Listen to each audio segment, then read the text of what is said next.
Bismillahirrahmanirrahim. Assalamualaikum warahmatullahi wabarakatuh. Perkenalkan, nama saya Diri Wisnuwardana. Saya perwakilan dari kelompok 3 ingin membacakan materi yaitu landasan dan tujuan pendidikan kewarganegaraan. Materi kami yaitu dasar pelaksanaan pendidikan kewarganegaraan di tingkat perguruan tinggi. Pendidikan kewarganegaraan merupakan sebuah media untuk meningkatkan rasa kesadaran berbangsa dan bernegara, meningkatkan keyakinan dan ketangguhan Pancasila sebagai ideologi bangsa dan negara Indonesia. Dalam pelaksanaannya, pendidikan kewarganegaraan memiliki dua hal sebagai landasannya, yaitu landasan hukum dan landasan ideal. Pendidikan kewarganegaraan saat ini ada berlandaskan pada Undang-Undang Nomor 20 Tahun 2003 yang bertujuan untuk membentuk peserta didik menjadi manusia yang memiliki rasa kebangsaan dan cinta tanah air. Dengan memiliki hal tersebut, diharapkan peserta didik dapat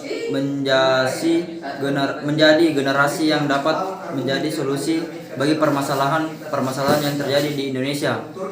Karena permasalahan tersebut merupakan penyimpangan nilai-nilai Pancasila yang pasti bisa diperbaiki dengan menanamkan kembali nilai-nilai Pancasila tersebut. Baik, perkenalkan, nama saya Tiranto. Saya akan melanjutkan materi yang kedua, yaitu tentang identitas nasional.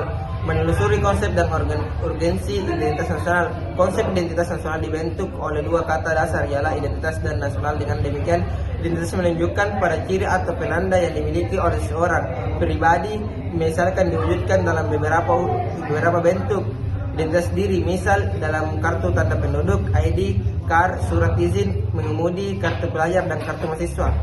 Menanyakan alasan mengapa diperlukan identitas nasional, karena pertanyaan yang diajukan bukanlah hakikat dan kebenaran dari Pancasila, melainkan sejauh mana Pancasila tersebut dipahami.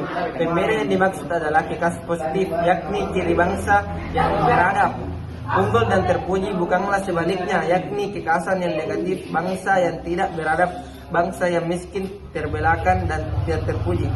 Assalamualaikum warahmatullahi wabarakatuh. Perkenalkan, nama saya Jaron Setiawan dari kelompok 3. Saya ingin melanjutkan materi bagian C, mengenali sumber historis, sosiologis, politik tentang identitas nasional Indonesia.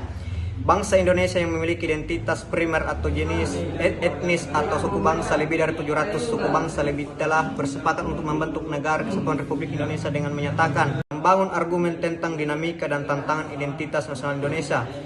Lunturnya nilai-nilai luhur dalam praktik kehidupan berbangsa dan bernegara, contoh rendahnya semangat gotong royong, kepatuhan hukum, kepatuhan membayar pajak, kesatuan, kepedulian, dan lain-lain. Nilai-nilai Pancasila belum menjadi acuan sikap dan perilaku sehari-hari. Perilaku jalan pintas, tindakan serba instan, menyontek plagiat. Selanjutnya bagian E, mendeskripsikan esensi dan urgensi identitas nasional. Negara Indonesia berhasil melepaskan diri dari kekuasaan asing, lalu menyatakan kemerdekaannya. Sejak inilah bangsa lain mengenal identitas nasional pertama kali. NKRI memiliki wilayah yang terbentang dari Sabang sampai Merauke, dari Pulau Miangas sampai Pulau Rote. NKRI memiliki pemerintah yang dipimpin oleh Presiden dan Wakil Presiden Republik Indonesia. Yang pertama Soekarno-Hatta, dan setelah Indonesia menyatakan kemerdekaannya, negara Mesir yang pertama hingga akhirnya semua negara di dunia eksistensi NKRI. Sekian, terima kasih. Wassalamualaikum warahmatullahi wabarakatuh. Baik, saya akan melanjut materi 3, yaitu materi tentang integrasi nasional. Yaitu pertama, mengapa persatuan integrasi bangsa diperlukan dan penting bagi negara Indonesia? Karena integrasi nasional merupakan salah satu cara untuk menyatukan berbagai macam perbedaan yang ada di Indonesia. Integrasi itu sendiri dapat dikatakan suatu langkah yang baik bagi Indonesia. Misalnya, menyatukan berbagai macam agama yang ada di Indonesia. 2.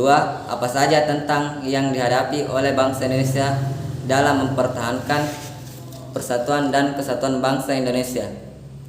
Poin pertama yaitu kurangnya kesadaran pada pentingnya persatuan dan kesatuan bangsa. Kedua, adanya perbedaan pendapat satu sama lain mengenai persatuan dan kesatuan bangsa. Ketiga, terlalu mementingkan suku, golongan, atau agama di atas kepentingan bersama. Assalamualaikum warahmatullahi wabarakatuh. Saya Arbain Nuransyah akan melanjutkan materi 3 yang telah dibacakan oleh Saudara Samsul Ma'arif, yaitu modal yang dimiliki negara Indonesia sehingga dapat mempersatukan seluruh wilayah Indonesia beserta seluruh rakyat beserta. Contohnya, ada 2 kekuatan bangsa Indonesia untuk mempersatukan bangsa. Pancasila sebagai dasar negara. Dalam pandangan hidup dasar negara Indonesia adalah Pancasila. Artinya Pancasila selalu menjadi jiwa seluruh aspek bangsa dan bernegara, dan tiap penyelenggaraan ketatanegaraan di Negara Kesatuan Republik Indonesia harus berlandaskan nilai-nilai Pancasila. 2. Semboyan Bhinneka Tunggal Ika. Bhinneka Tunggal Ika yang mengandung makna meskipun Indonesia berbhinneka tetapi terintegrasi dalam kesatuan, kekuatan, dan kerukunan beragama, bangsa dan bernegara yang harus diinsafi secara sadar. Contohnya perilaku, sikap memperkuat pemersatuan dan kesatuan dalam masyarakat. Mengembangkan sikap toleransi antara sesama. Toleransi dalam kebinekaan dalam hidup adalah hidup berdampingan secara damai dan saling menghargai di antara keragaman suku, bangsa, agama, adat istiadat, dan bahasa. Musyawarah untuk mufakat. Musyawarah merupakan konsep diskusi yang asli Indonesia.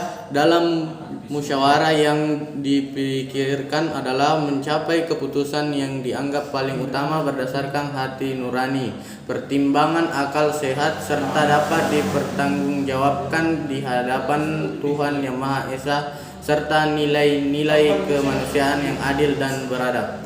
Terima kasih.